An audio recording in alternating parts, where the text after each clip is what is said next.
Estamos de volta com o Show da Cultura. Apresentação Meli Silva. 16 horas, 1 minuto. E agora, no programa Show da Cultura, Momento Família. 16 horas e 1 minuto. Vou fazer assim, ó, igual o Jô Soares. Legal, gostei dessa vinheta aí. Muito bem, já estão aqui nos estúdios a Rosane Delgado, o André, psicólogos. E hoje um assunto muito importante: como estabelecer limites educativos. Tudo bem, Rosane? Tudo em paz? Tudo bom, boa tarde, Eli. Boa tarde, professora Delamare. Boa tarde, Matheus, que está ali nos bastidores. Boa Verdade. tarde, ouvintes. Boa tarde, meu amigo André. Boa tarde. Tudo beleza, André? Tudo jóia. Boa tarde também a todos. Como diz, tudo sob controle? Tudo sob controle. Então tá beleza. Olha aqui, eu estou acompanhando aqui umas informações e eu achei interessante aqui. Atualmente os pais cada vez mais fora de casa, trabalhando. Nós estávamos falando sobre isso na quarta-feira passada. Verdade. Aí, dá para estabelecer limites mesmo assim, com essa vida corrida do jeito que está hoje, os pais com tanto afazeres e tudo mais? Com certeza. Agora, na verdade, para a gente pensar nesse dilema de como estabelecer limites educativos, a gente pode iniciar pensando assim, né? O adulto fazer uma autoavaliação de, na minha vida, no meu dia a dia, eu consigo estabelecer limites para mim mesmo? Porque se ele conseguir chegar à conclusão, sim, então metade do caminho já está resolvido, porque ele vai conseguir aplicar também no filho. Se ele tem dificuldade, aí já é uma questão que precisa ser trabalhada com ele também, né? Ou seja, não é só o filho, também o pai ou a mãe. É, porque não adianta também, não é o pai e a mãe, precisa, porque na verdade eles é que vão dar as diretrizes, mas se eles não têm limites, como é que eles vão dar as diretrizes? Porque o educar não é só você mandar, né? É o teu exemplo também. Olha, inclusive eu gostaria de dar um alô para o ouvinte da Rádio Cultura, no 3026 8020, pode ligar aqui agora se você tem uma questão, uma pergunta para fazer para a Rosiane e também para o André, com relação a essa questão de estabelecer limites educativos e tudo mais. Agora, é preciso então que os pais, eles possam primeiro saber os seus próprios limites, para depois estabelecer limites para os adolescentes, é isso? E tem até, na verdade, um ditado que a gente fala, se a pessoa não chegar àquela condição, que ele observa, que ele precisa estabelecer limites para si, e já tem filhos, então o negócio vai ter que ser trocar pneu com o carro andando. Né? Então ele vai ter que... Enxugar gelo. Não digo nem enxugar gelo, mas ele vai ter que aprender e fazendo ao mesmo tempo. Aí isso a gente diria que ele precisaria de ajuda para poder fazer isso, né? Porque ele vai ter que trabalhar consigo e também com a criança. Né? Entendi. Tá, agora, André, essa juventude hoje, é o que eu estava colocando aqui agora, hoje inclusive é o Dia Internacional da Juventude, principalmente na adolescência, hoje existe algo assim que os meios de comunicação, as informações que eles têm hoje, na minha época, por exemplo, eu não sei, eu não posso dizer a sua, porque você é mais jovem que eu, mas na minha época nós não tínhamos isso. E hoje eles têm. Até que ponto isso é benéfico ou ruim? É uma boa pergunta. Assim. Por exemplo, você é pai e você é super atualizado, né? Você lida com informações, sabe mexer na internet. Então a gente tem que acompanhar a juventude, né? Tem que saber o que ele usa, os meios de comunicação que ele usa e fazer parte também. Né? Não adianta a gente se ausentar. Por exemplo, no mundo do trabalho, né? É sempre um assunto recorrente essa coisa de o exemplarismo do pai. Ele mostrar que é uma pessoa disciplinada, né? E para poder colocar os limites para o filho. Então, assim, o movimento hoje que está ocorrendo, ou os profissionais estão pegando muita coisa, né? Um profissional faz o trabalho de 10 e outros profissionais estão no caminho de desacelerar. Né? Mesmo por causa do mercado, a questão econômica, as empresas estão forçando, de alguma maneira, que as pessoas diminuam sua carga horária. Então, assim, tem coisas que, por um lado, aceleram e, por outro, desaceleram. Isso, as pessoas que estão no movimento de desacelerar, elas vão poder, aos poucos, acompanhar melhor seus filhos, né? E ele vai observar que está havendo um limite na sociedade e que o próprio pai pode ter esse limite também. Né? E aí ele vai poder dar mais atenção ao filho. Quer dizer, a gente sempre vê muita coisa nos problemas, mas vamos ver assim, quais os potenciais positivos que há na sociedade para a gente aprender a ter esses limites. Né? Vamos aproveitar esse momento de crise econômica, por exemplo, que está tendo no país, né? Para a gente reaprender a lidar com as nossas necessidades, e outros assuntos.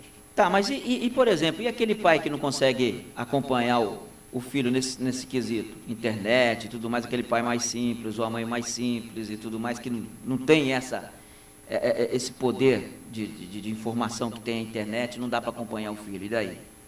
Não, mas ele pode aprender com o filho. Né? Tanto que assim, é uma questão de chegar para o filho e falar, eu posso acompanhar contigo? Então, às vezes, assim, são soluções, todo o trabalho é de uma psicoeducação, né? É de uma coisa bem básica, assim. Né? A gente tem que reaprender as relações. Né? E, assim, às vezes pensa assim, o psicólogo vai trabalhar com o psicólogo, mas a gente vai trabalhar coisas simples, é o acolhimento, né? É saber desacelerar, parar, olhar no olho, né? Saber um sorriso. Às vezes não é muita coisa, né? São pequenas coisas que fazem a diferença. Né? E um avô, hoje a gente encontra pessoas com 80 anos interessadas em aprender. Os espaços de idosos, né? Tem cursos de informática, né? Tem várias ONGs trabalhando com isso, com a terceira idade. Então, assim, a terceira idade e a juventude são muito próximas. Porque eu já falei de uma terceira idade, porque a gente fala de pai e mãe, mas sempre tem um avô e uma avó que podem ajudar e ajudam na educação. Então, a gente já faz esse link do jovem com a terceira idade. Né? Isso é muito interessante também, essas iniciativas. E tem como? Dá para fazer? Sim. Esse link? Existe, na verdade, são as intergerações, né? Então, conseguir fazer essa conexão entre essas gerações. Agora, isso é uma questão também de aprendizagem. É a questão das concessões. Então, todo mundo vai ter que ceder. E quem cede mais nesse momento aí tem que ser os mais velhos. Quando é criança. E quando é uma adolescente ainda bem jovem, né? Está no início da adolescência. Então, essas concessões de entrar no universo. Porque o que tem observado às vezes nas escolas, alguns pais, quando tem, por exemplo, filhos únicos, querem colocar o quê? A criança dentro do universo deles. Só que isso não é legal. Porque a criança ela começa a despertar interesses e focos que não é bem o universo dela. Então, o mais interessante é os pais tentarem se aproximar e conhecer o universo delas, da criança, sem infantilizá-la. Entendi. Tá, mas aí tem essa questão. Por exemplo, eu vou citar um fato que aconteceu e que, de repente, a gente pode trazer para esse nosso bate-papo aqui agora.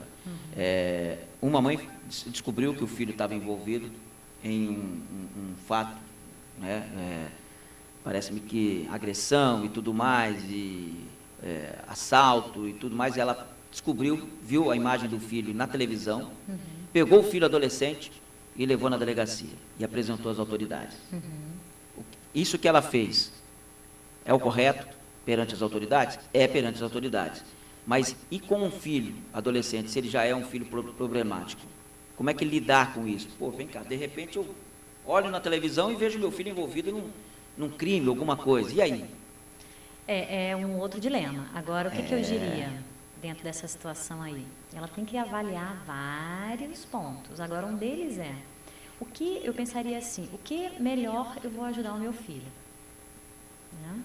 Se você, num momento desse, passar a mão na cabeça, protegê-lo dentro de algo que não tem justificativa, eu não acho que seja o mais adequado. Então, é uma situação difícil. Complicada. Porque tem a questão também do coração, dos vínculos, mas, assim, realmente eu não saberia te dizer o que a pessoa... o que ela deveria fazer. Mas, assim, o norte da resposta que eu diria avalie o que é o melhor para ele, em termos de educar, o que vai ser educativo para ele e também para as outras pessoas. Porque também, se ela simplesmente querer proteger o filho e não, digamos assim, fazer com que ele assuma as responsabilidades dos seus atos, ela também está prejudicando ele. Então, para fechar, a minha opinião, eu acho que deveria realmente tomar uma atitude de não protegê-lo. Colocar para ele assumir as responsabilidades, mas esse adulto tem que ficar direto com o filho. E quando a mãe fala assim, junto. como eu já ouvi várias vezes também, lá na 6ª subdivisão, eu não consigo segurá-lo mais. Eu não consigo, mas eu não tenho mais, eu não consigo mais me impor como pai ou como mãe, eu não consigo mais, eu já perdi o controle em cima dele. E aí? Ela precisa de ajuda.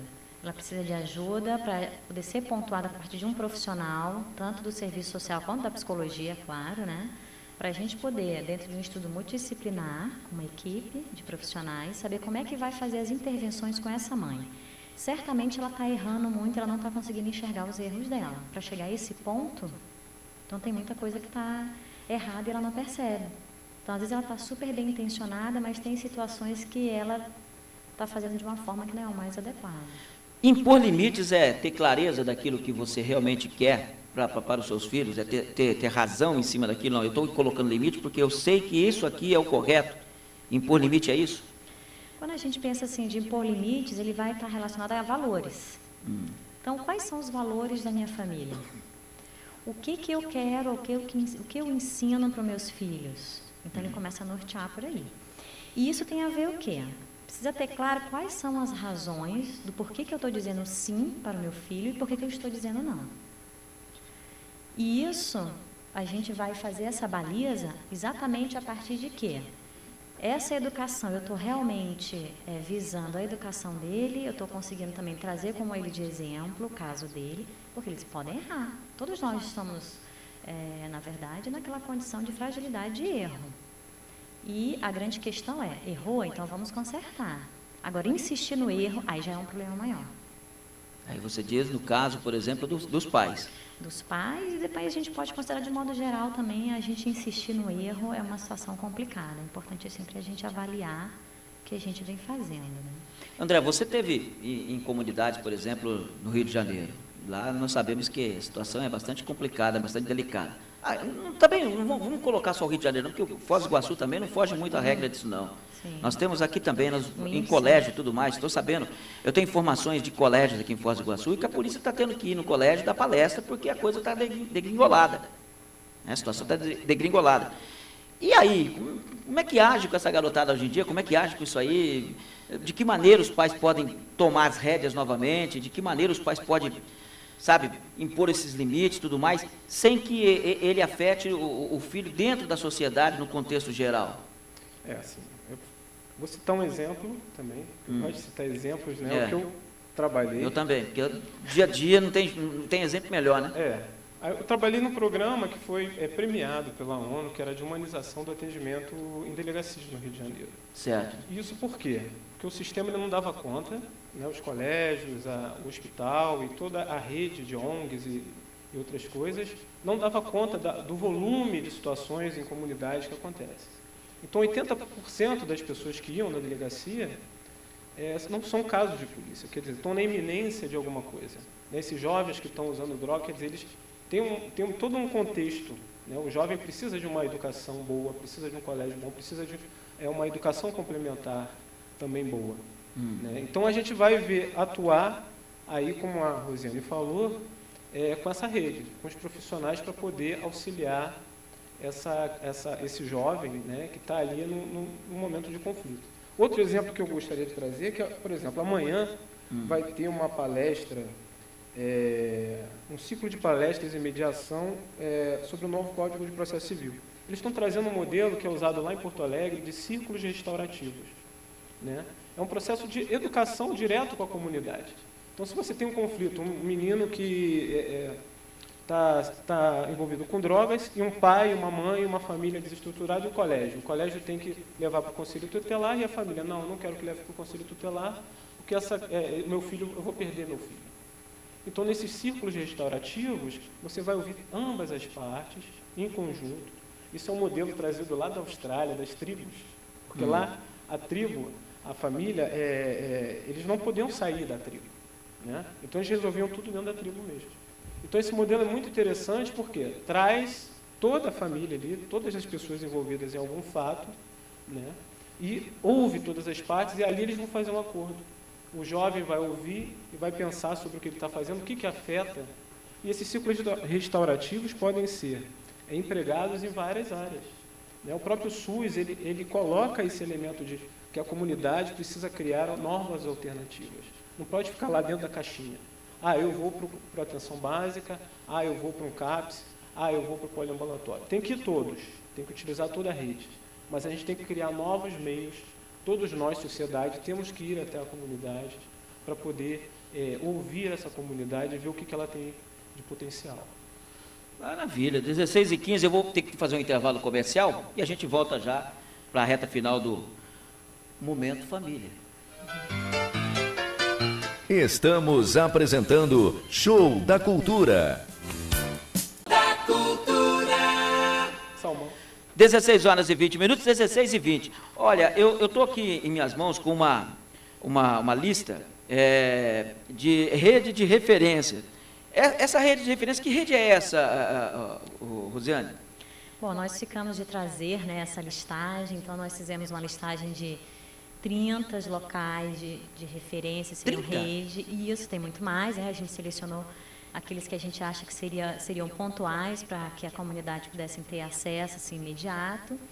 E o objetivo o que é? Havendo a necessidade de algum serviço, de pedido de ajuda, seja relacionado à questão da saúde mental, seja relacionada a ter onde deixar o filho no contraturno escolar, ou alguma outra questão ligada à saúde, eles podem recorrer a essas informações, né? Aqui tem, por exemplo, só citar algum só para poder não ficar com muito. Ó, a Associação Fraternidade Aliança, que é a AFA, né, Aldeias Infantis, Ambulatório de Saúde Mental, a PAI, tem um monte aqui. Se for falar aqui, o CAPS 2, tem bastante locais aqui. Nós vamos fazer o seguinte, gente, essa lista aqui, depois eu vou passar para o Igor, nós vamos colocar no site da Cultura. Tá? Nós vamos colocar no site da Cultura.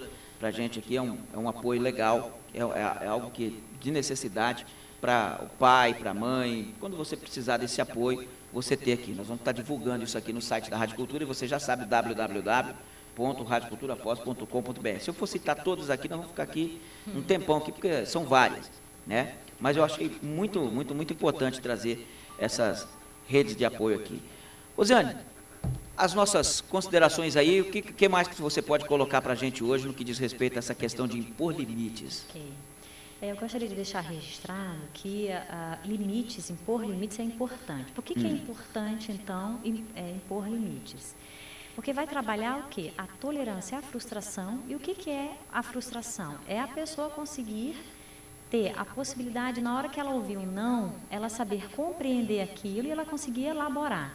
Porque o não, às vezes, ele é uma simples questão do que eu gostaria de conseguir alguma coisa e não estou conseguindo. E tem gente que entra em crise, em parafuso por causa disso.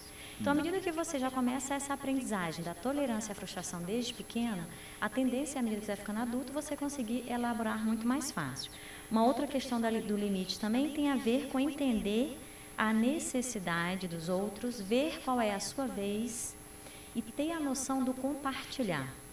Então, para que a gente possa desenvolver esses atributos em termos de relações ou habilidades interpessoais, é importante a gente ter a aprendizagem dos limites. E a gente vai começar a ter essa aprendizagem dentro de casa, com os pais. Então, a gente tem que começar a entender já desde criança que a gente não vai conseguir tudo que a gente quer na hora que a gente quer. E sim, tem todo um contexto, variáveis que a gente tem que entender qual o momento das questões e poder também considerar a outra pessoa dentro do universo da convivência. Maravilha. Daí, André, mais algum posicionamento? Eu estava para citar alguma coisa prática, assim. Eu encontrei um vendedor na Avenida Brasil, e porque eu gosto de fazer intervenção de psicologia social comunitária, que a gente não espera a pessoa vir até a gente vai até as pessoas. Certo. E conversando com ele, descobri que ele era locutor e que ele, junto à comunidade, uma igreja evangélica, eles fazem trabalho social, eles acolhem população de rua, eles dão alimentação, né?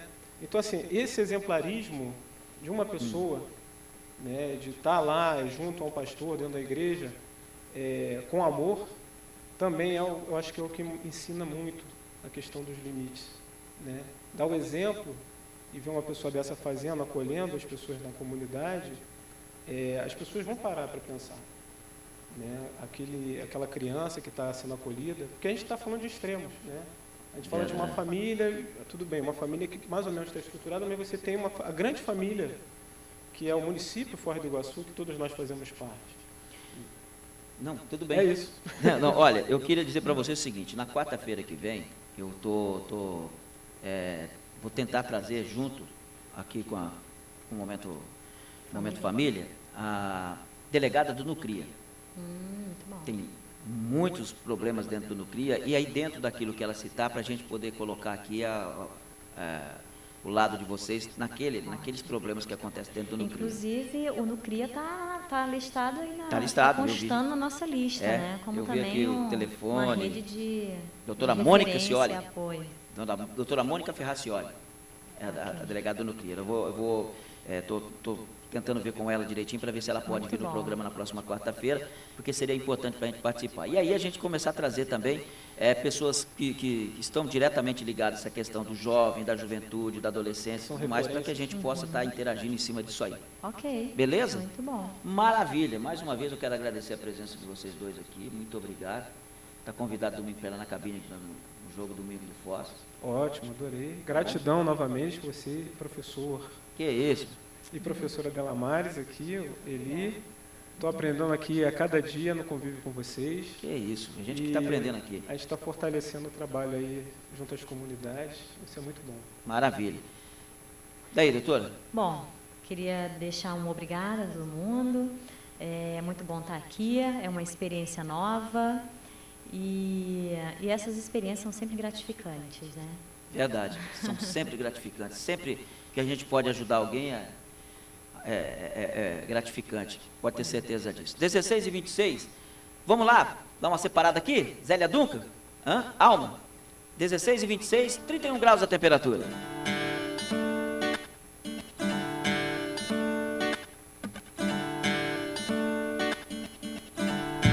Alma, deixa eu ver sua alma, a epiderme da alma.